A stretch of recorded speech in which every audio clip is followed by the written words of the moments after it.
para los que no estuvieron, en el capítulo 21, versículo 9 en adelante, ya verdad, ahí vamos donde dice el apóstol Juan que eh, un ángel de aquellos que tenían las 7 últimas plagas postreras les llevó a un monte alto y le dijo, ven y te mostraré a la gran ciudad, la nueva Jerusalén, la desposada, la esposa del Cordero, la que está dispuesta como una esposa para su marido. Esa es una iglesia gloriosa, la cual va a ser presentada sin mancha delante del Señor, porque ya ha sido desposada, apartada como virgen para el Señor. Es una ciudad santa, según vimos al apóstol Pedro hablando en 1 Pedro 9. Y esa gran ciudad desciende del cielo. Vimos anoche que esa gran ciudad es la nueva Jerusalén, es la Jerusalén celestial, es la de arriba. Y esa gran ciudad tiene una gloria que no es más que la gloria de la iglesia, que es la misma gloria de Dios.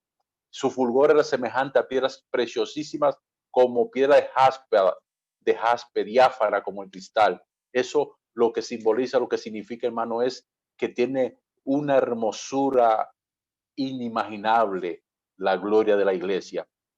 Tiene unos muros tan altos, como anoche veíamos, unos muros que sabemos, bueno, nosotros no sabemos mucho de esto, pero aquí en la frontera con Haití están por hacer algo similar.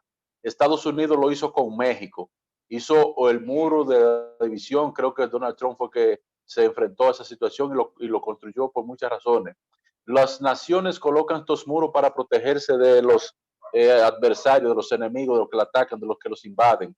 Y tienen y tenían más en la antigüedad muchos muros altos con habitaciones. En el caso de Jerusalén, la física, la que David construyó en el monte de Sión. Anoche vimos que según Ezequiel capítulo 48, 29 a 35, hay una descripción muy interesante simbolizando a la iglesia eterna del Señor, al pueblo de Dios.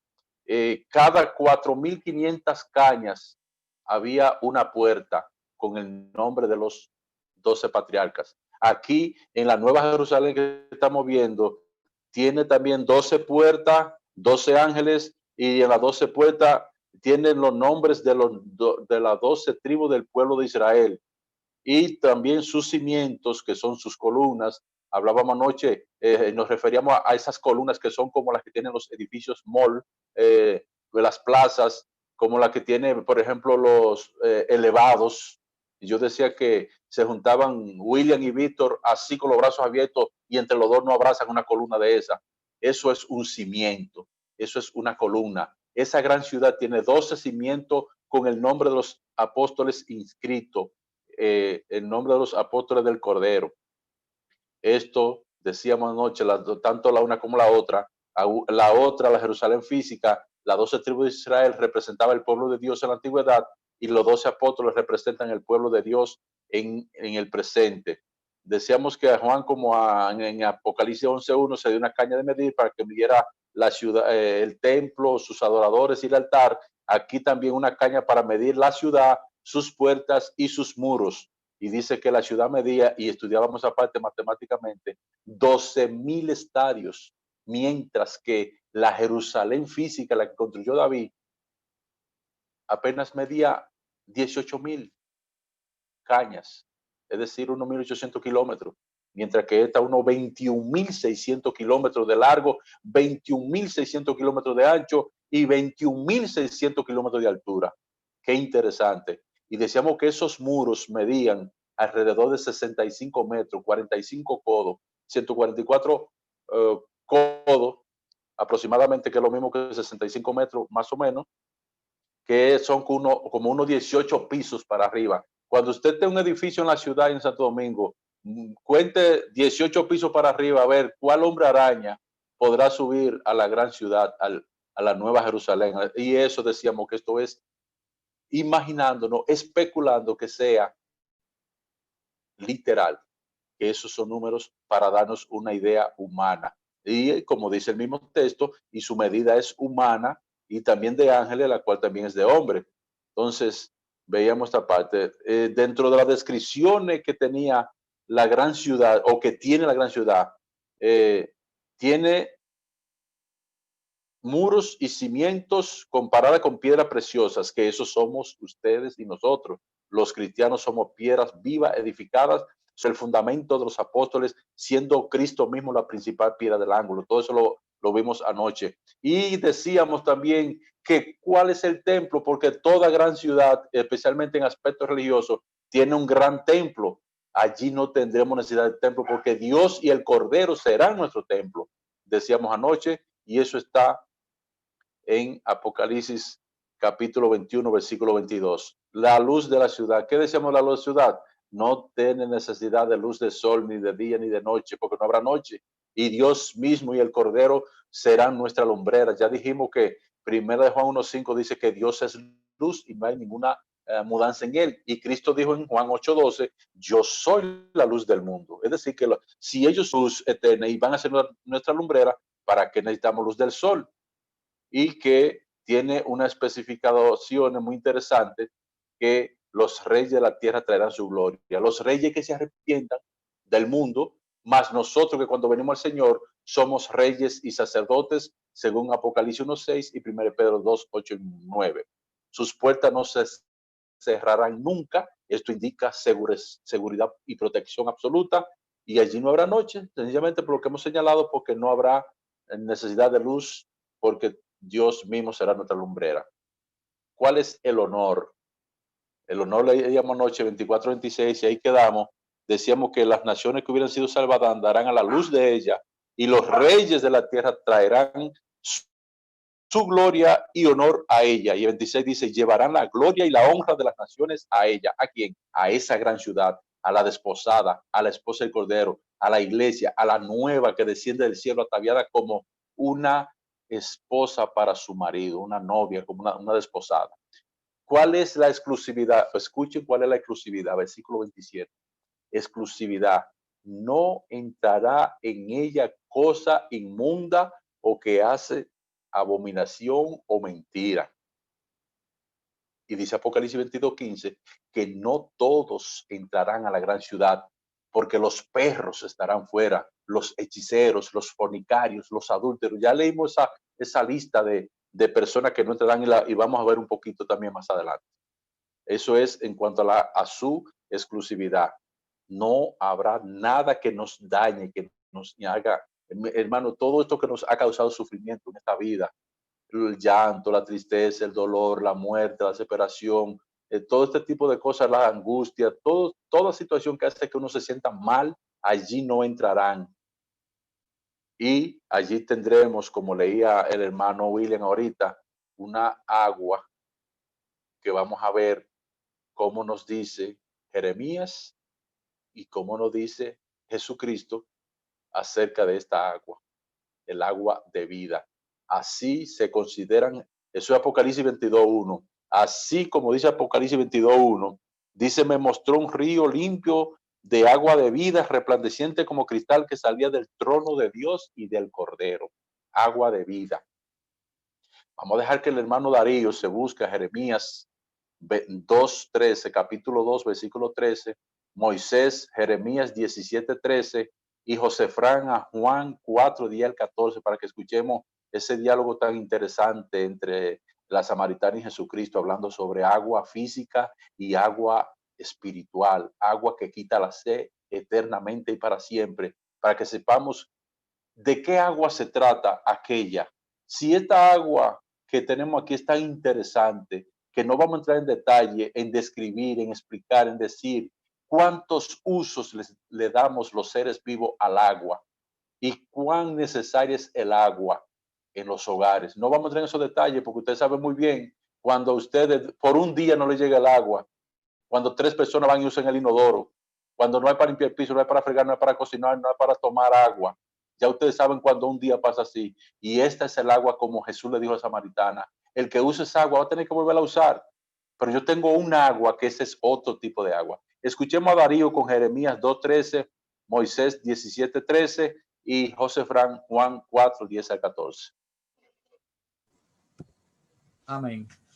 Dice la santa palabra. Ay del que edifica su casa sin justicia y sus salas sin equidad. sirviéndose de su prójimo de balde y no dándole el salario de su trabajo. Palabra de Dios. Jeremías 2:13 leyó, Dario. No, yo. Jeremías 2:13. 2:3. Déjemelo a mí. La Biblia. Porque dos males ha hecho mi pueblo. Me dejará a mí fuente de agua viva. Y cavaron para sí cisternas rotas que no tienen agua. Palabra de Dios. Eso hizo, amén, eso hizo el pueblo de Israel en aquel entonces y por eso pereció. Por eso fue llevado cautivo a Babilonia, por haber dejado a Jehová fuente de agua de vida. Y 17:13, ¿qué dice también?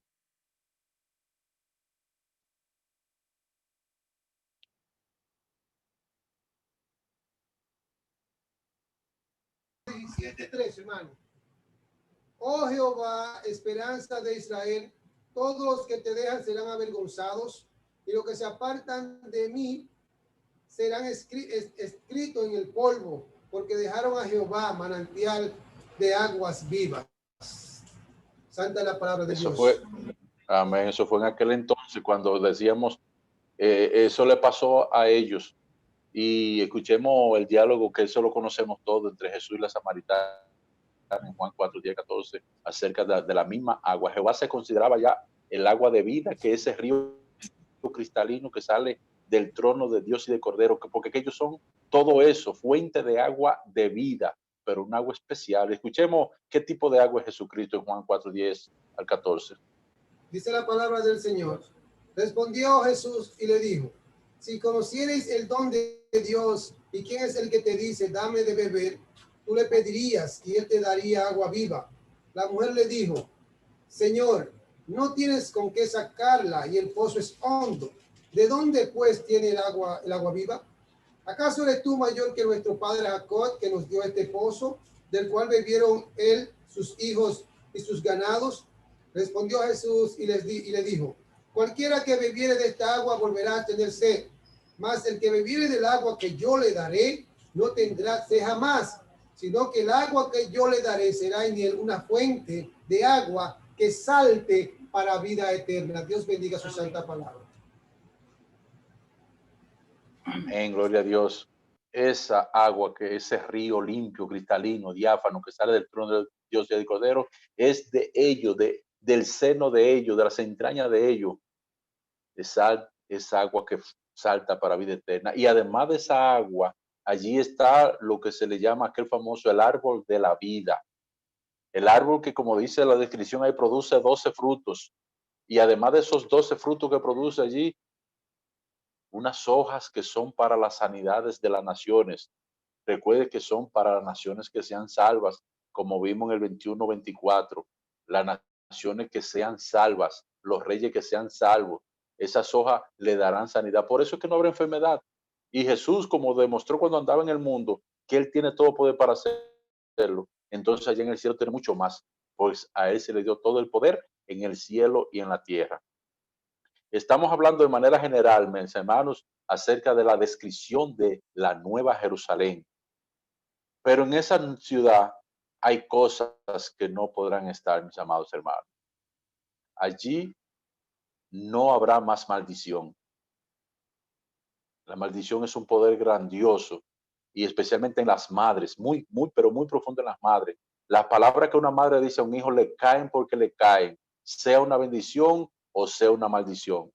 Por eso las mujeres, especialmente las mujeres y los padres, ustedes y yo sabemos que en la Biblia hay mucho con respecto a lo que es un padre bendecir a sus hijos, para que tengamos también presente los varones también.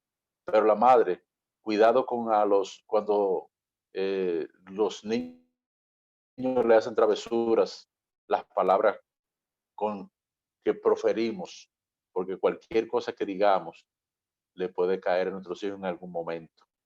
No habrá maldición, en esa gran ciudad, la Nueva Jerusalén, no habrá noche, del sol, nada de eso habrá en esa gran ciudad. Ahora, estas cosas sí estarán allí. Allí estará y está el trono de Dios y del Cordero. Tendremos el privilegio de ver el rostro de Dios. Tendremos el placer de servir a Dios. Tendremos el nombre de Dios en las frentes. Recuérdense aquel asunto del sello de los hijos de Dios y el sello de Satanás. Allí en aquel lugar, amados hermanos, fíjense que ya después de haber pasado que todas esas crujías, de los 2 últimos capítulos están dedicados a darle la esperanza que necesitaba escuchar el pueblo de Dios. Primero de escuchar, ustedes se recuerdan que nadie encontraba digno de abrir los sellos. El Cordero murió y resucitó y se encontró digno. Tomó el libro de la mano que estaba sentado en el trono, abrió los sellos y empezaron entonces a sonar los asuntos de anunciarlos a través de la trompeta y luego a caer las situaciones que le van a caer a todos los que persiguen al pueblo de Dios. Pero el pueblo que permaneciese fiel, el que se aguantara firme y que no blasfemara y que no adorara la imagen de la bestia ni a la bestia, entonces miren toda la grande bendición. Escuchemos aquí ya en el capítulo 21 y 22, ya son grandes bendiciones para ellos. Tendremos el nombre de Dios en nuestras frentes.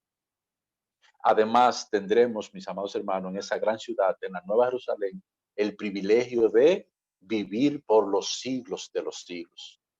Sir Lewis concluyó el libro La Última Batalla de las Crónicas de Narnia. No sé quién de ustedes han podido leer algo de ese libro. Él concluyó su libro con estas palabras. Y mientras hablaba, ya no les pareció un león, pero las cosas que empezaron a suceder después de esto fueron tan magníficas y hermosas que no puedo describirlas. Y para nosotros es el final de todas las historias. Y podemos decir verdaderamente que todos vivieron felices para siempre. Sin embargo, para ellos fue solo el principio de la historia real. Toda su vida en este mundo y todas sus aventuras en Narnia no habían sido más que la cubierta y la primera página.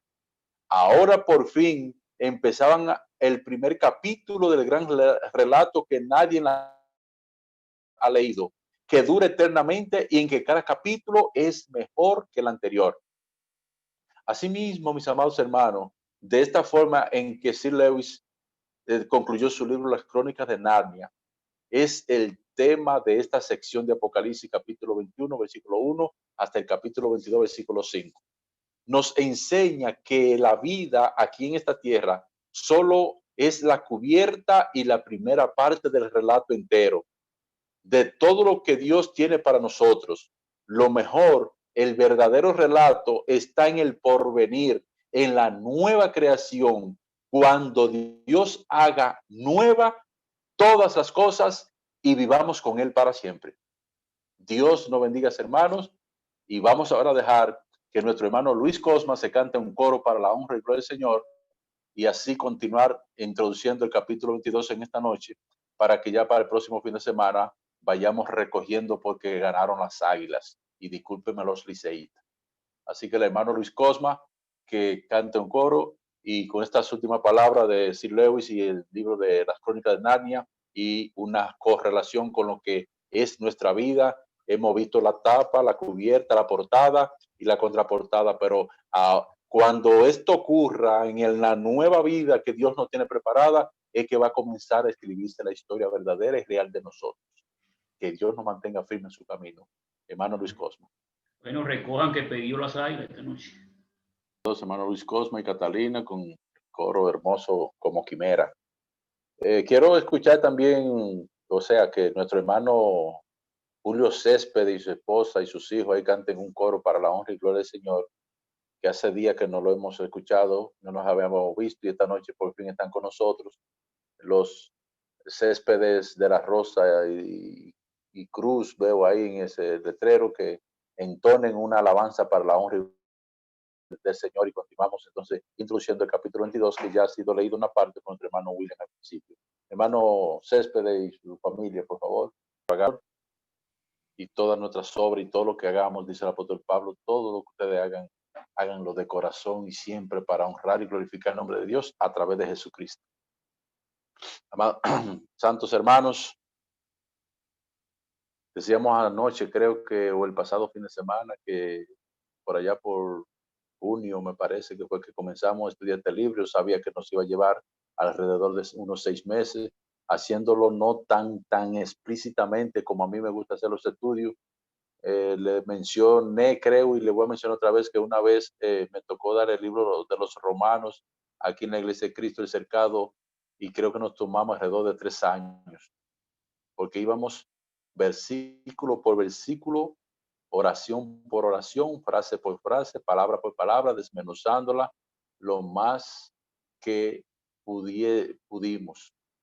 Y ahora en este hemos ido dando las pinceladas fundamentales, principales, las que nos entendemos, nos conciernen, saber más que todo, no tanto para andar filosofando que sabemos mucho de Apocalipsis, ni de libros proféticos, ni que sé yo qué, sino que estamos firmes en la verdad de Jesucristo sin andar especulando lo que no debemos andar especulando.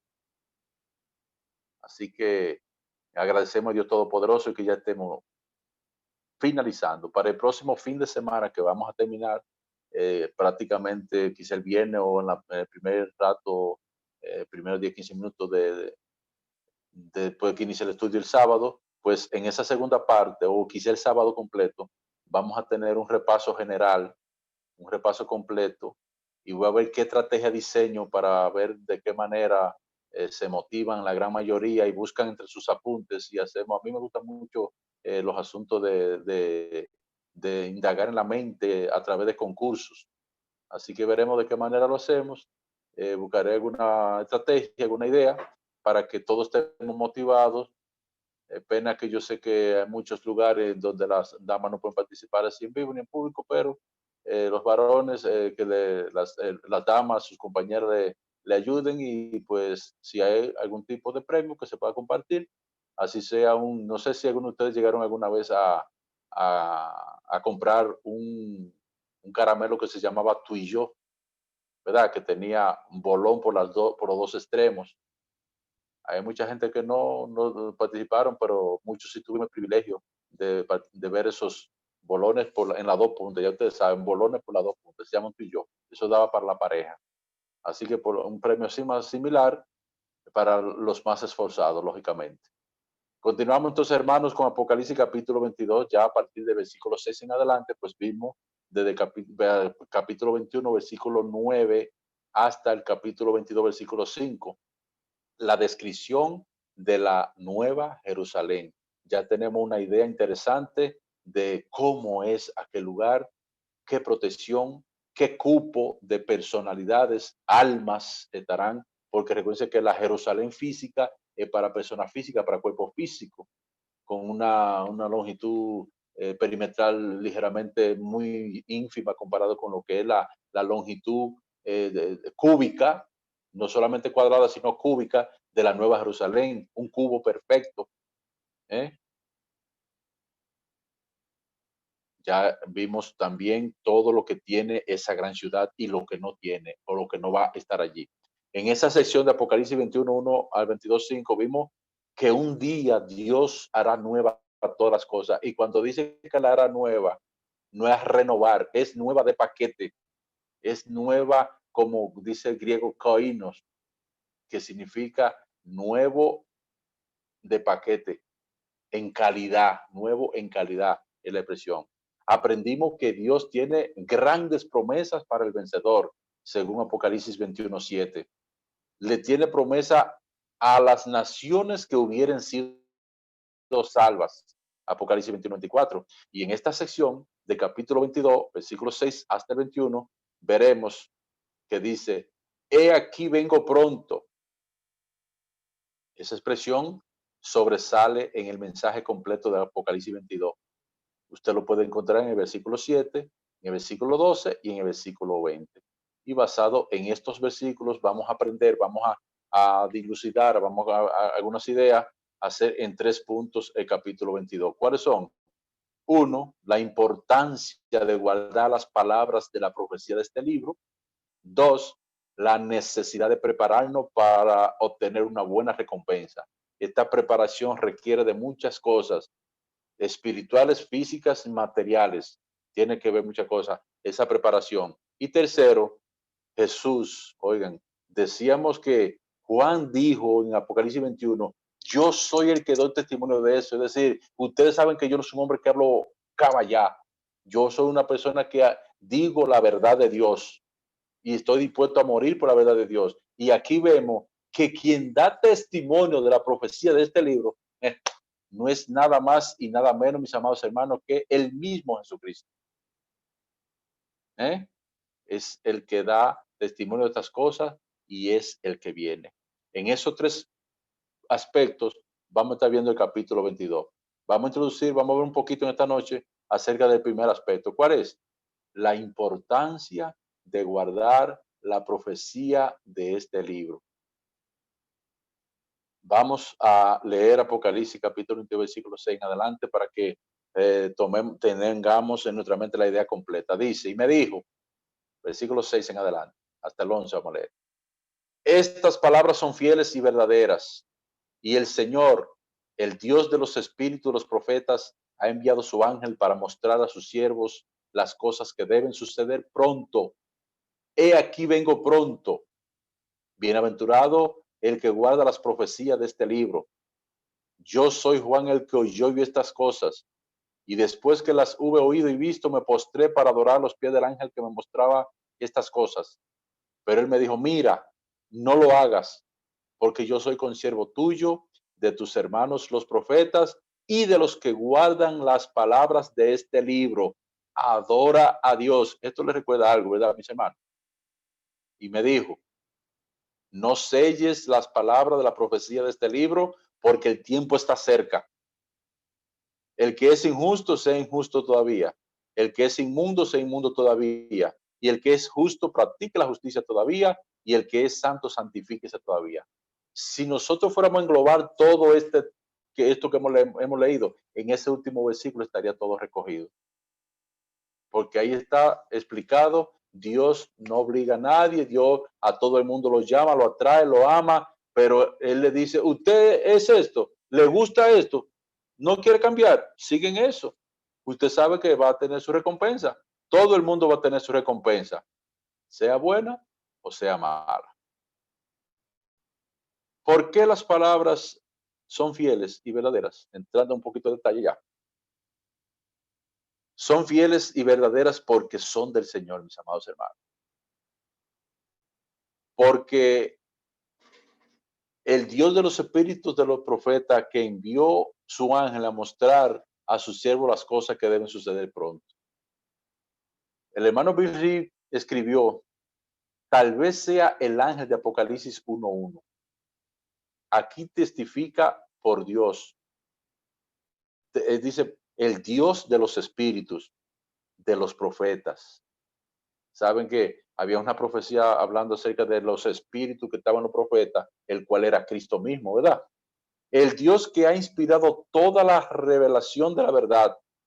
Dios es el Padre de todo ser humano, como dice en Hebreos 12:9. Pero en particular es la inspiración detrás de todo mensaje espiritual fiel y verdadero. Y aquí vamos a leer 3 versículos bíblicos que nos reconfirman lo que estamos tratando o queriendo decir. El que Dios sea todas estas cosas. O el que los mensajes que nos han llegado por los santos hombres que hablaron inspirados por Dios son divinos.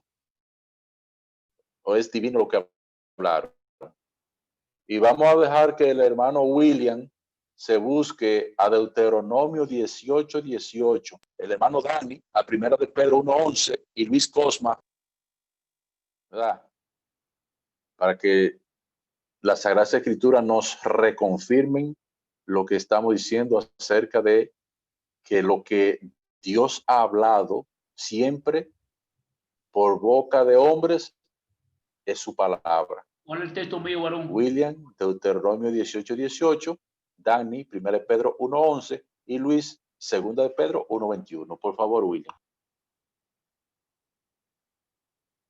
2 de Pedro 1:21. Deuteronomio 18, 18, la palabra del Señor nos está enseñando de la siguiente manera. La palabra del Señor siempre instruyéndonos. Dice la palabra, profeta les levantaré de en medio de sus hermanos, como tú, y pondré mis palabras en su boca, y él les hablará todo lo que yo le mandare. El Señor bendiga su palabra. Amén. Estamos escuchando de los hermanos y sabemos específicamente a quién se refiere esa profecía, ¿verdad? Profeta, no dice profetas. Profeta levantará Dios entre ustedes, hermanos. A él van a oír. Sabemos a quién se está refiriendo. Todo aquel que está aquí sabe que se refiere esa profecía a Jesucristo. Pero lo interesante aquí es que Dios está hablando para que recuerden que lo que ese hombre Moisés y lo que ese hombre Jesucristo o lo que ese hombre inspirado por él hablara era su palabra. Es como si él mismo estuviera hablando, y así mismo es el mismo Dios que nos habla cada vez que habla por su palabra o a través de un hermano hablando su palabra en su simplicidad, sin andar con cucos ni haciendo malabares. Y el apóstol Pedro nos dice en 1 Pedro 1:11, hermano Dani, ¿cómo? Dice la palabra de Dios, escudriñando qué persona y en qué tiempo indicaba el Espíritu de Cristo que estaba en ellos, el cual anunciaba de antemano los sufrimientos de Cristo y las glorias venideras tras ello.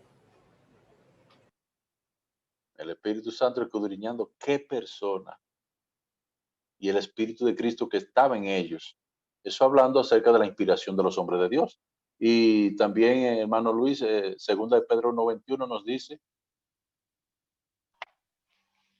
Dice, porque nunca la profecía fue traída por voluntad humana, sino que los santos hombres de Dios hablaron siendo inspirados por el Espíritu Santo. Amén. Eso es, oigan qué característica, los santos hombres de Dios, porque no son todos los que han dicho la palabra de Jehová es esta. Recuerden lo que dije en Isaías, en Jeremías y en Ezequiel, que había muchos que se creían ser profetas y Jehová les decía a través de ellos, si lo que dice el profeta que va a ocurrir no ocurre, Jehová no ha hablado, porque no todo lo que los hombres hablan es palabra de Dios. O sea, cuando se está hablando de las Sagradas Escrituras. Por eso es que tenemos que estar con los ojos y los oídos bien abiertos para ver. Y me gusta citar mucho a los hermanos de Berea. Los hermanos de Berea escudriñaban a ver si lo que el apóstol Pablo estaba enseñando era así conforme a las Escrituras. Y así que debemos ser los cristianos, no para discutir, no para contender, sino para corroborar. Y si hay que discutir en una sana discusión, pues se hace. Ahora, los hombres tenemos una mala costumbre muy grande y es que todos queremos ganar. Nadie no nos gusta perder nada, ninguna, ni siquiera jugando canicas, jugando velluda, jugando el engomado, el topado. A nadie le gusta perder y cada quien cree que tiene la verdad. Por eso Dios dejó todo escrito en su palabra, no dejó nada en mano del hombre. Así que lo que quisimos corroborar es que la inspiración detrás del mensaje de Dios es fiel y verdadero. Por eso se lo dijo al ángel. Y él le dijo, he aquí vengo pronto, versículo 7. Eso nosotros lo vimos en Apocalipsis 2, 5, 16, 3 y 11, entre otros versículos, hablando así que la venida de Cristo puede ser temporal, una venida temporal, una venida en forma de juicio o una venida especial a alguna iglesia para castigar, para corregir o para bendecir. Pero también la Sagrada Escritura habla de la segunda venida de Cristo. Hay y habrá una segunda venida de Cristo. Y después de esto, entonces, vendrá el verdadero. No vendrá Cristo y se va a volver a ir con un grupo de gente hasta 7 años por ahí o 1000 años y luego vendrá. No. Bueno, vamos a dejar que sea la Biblia que nos diga. Hermano Benjamín, consígase a Hebreos 9:28 para que nos hable de esa segunda venida de Cristo. ¿Y qué le va a ocurrir a todo, hermano Carlos, en 1 Corintios 15, 23, 24?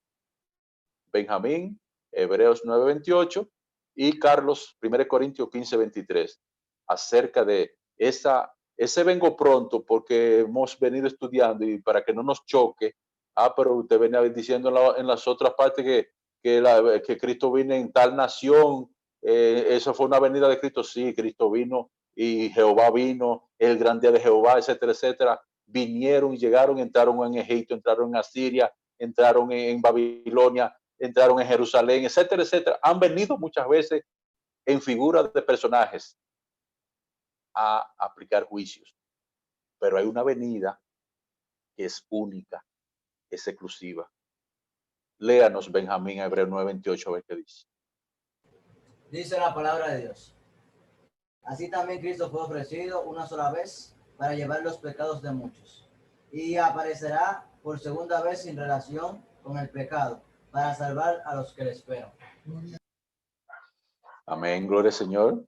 Aparecerá por segunda vez, una única vez. En eso creo no tenemos mucho problema los hermanos de la Iglesia de Cristo en saber que Cristo no tendrá más que una sola venida, en donde el apóstol Pablo dice en 1 Tesalonicenses 5:13 en adelante, incluyendo algunos versículos del capítulo 5, de que al sonar la trompeta aparecerá, vendrá, regresará, y los que estén vivos serán transformados y recibirán al Señor en el aire. Pero inmediatamente ocurrirá lo primero. Los que estén dormidos en los sepulcros serán levantados, y los que estemos vivos nos juntaremos y recibiremos al Señor en el aire. Les gusta a los futuristas premilenialistas esta expresión, pero no culminan diciendo, y así estaremos para siempre con el Señor.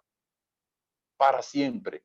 No por 7 años de un rapto, no por 1000 años de un gobierno terrenal, milenial, que estamos viviendo hoy en día, porque Cristo está reinando. Cristo es Rey de Reyes hoy en día y es Señor de Señores. Él recibió reino, cetro y equidad, dice en Hebreos capítulo 1. Entonces, y 1 Corintios 15, 24 también que vamos a leer. Entonces, ¿qué va a ocurrir cuando Cristo aparezca? Bueno, el hermano Carlos que nos lea 1 Corintios 15, 23, 24.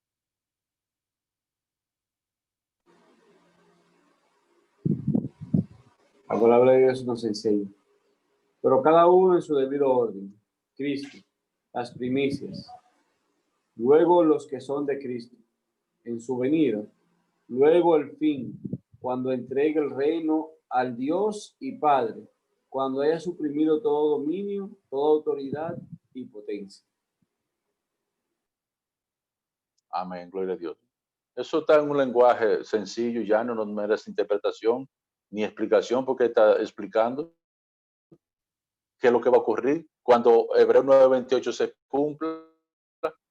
Está establecido para el hombre que muera una sola vez, después de esto el juicio. Así también Cristo vendrá por segunda vez sin relación con el pecado y va a salvarlo a los que le esperan. Y después, cuando Él regrese a la tierra, entonces va a ocurrir esto que dice el apóstol Pablo en 1 Corintios 15, 23, 24. Todo va a ser acabado, todo será eliminado. Ya vimos nosotros que la muerte misma, el Hades, las bestias, el dragón, todos serán eliminados. Serán echados en su lugar eterno, a lo que nosotros conocemos como el infierno. ¿Viene pronto? Preguntarían algunos. Y han pasado ya más de 2000 años y no ha venido. Les recordamos, querido amigo, que la palabra pronto aquí para Dios puede referirse el día de ayer, mientras que para nosotros miles de años, porque para el Señor 1000 años es como un día y un día es como 1000 años. Ya hemos señalado bastantes veces que el Señor no usa relojes. El tiempo para Él no existe. Para Él lo que pasó hace 2000 años es como si hubiera sido ayer.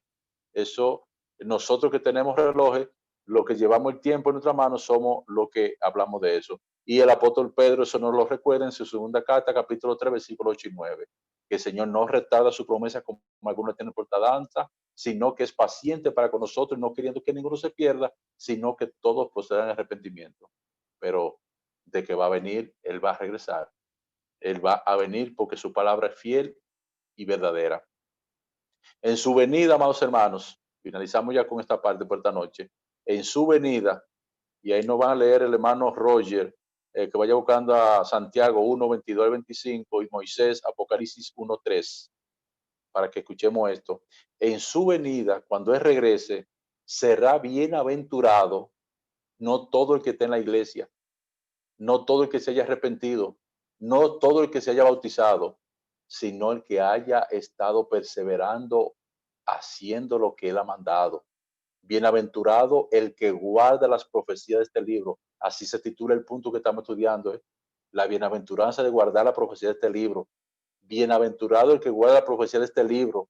Es decir, el obediente, el que no solo oye y lee, sino el que es hacedor de la palabra. Ese es el que va a ser bienaventurado, hermano.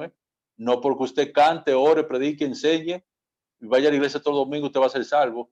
Es porque haga lo que el Señor ha mandado en su palabra. Escuchemos qué nos dice Santiago con el hermano Roger en Santiago 1, 22 al 25. Y ahí mismo Moisés, Apocalipsis 1, 3.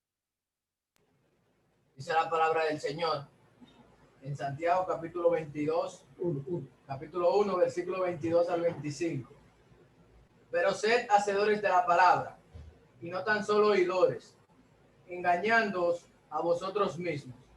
Porque si alguno es oidor de la palabra, pero no hacedor de ella, este es semejante al hombre que se considera en un espejo su rostro natural, porque él se considera a sí mismo y se va, y luego olvida cómo era.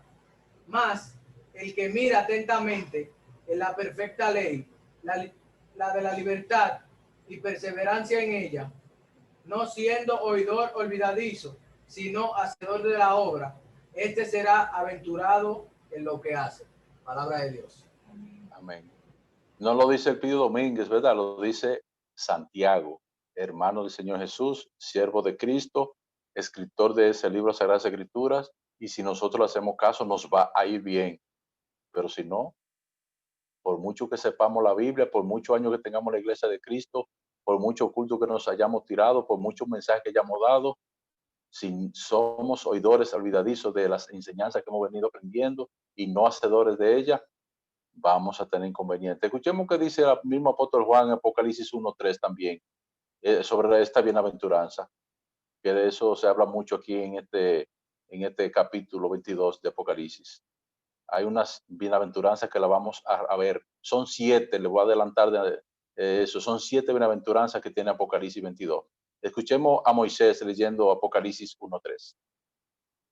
Dice la Biblia: bienaventurado el que lee y los que oyen las palabras de esta profecía y guarden las cosas en ellas escritas, porque el tiempo está cerca. Palabra de Dios. Amén, gloria a Dios. 3 cosas, mis hermanos. El que la oye, el que la lee y el que la guarda. De los 3, lo más importante es el guardarla. Dios le bendiga mucho y nos vemos mañana, si Dios quiere, en la adoración, y el próximo viernes a ver si concluimos con el capítulo 22 y el sábado un repaso general. Muchas bendiciones para todos y gracias por estar con nosotros.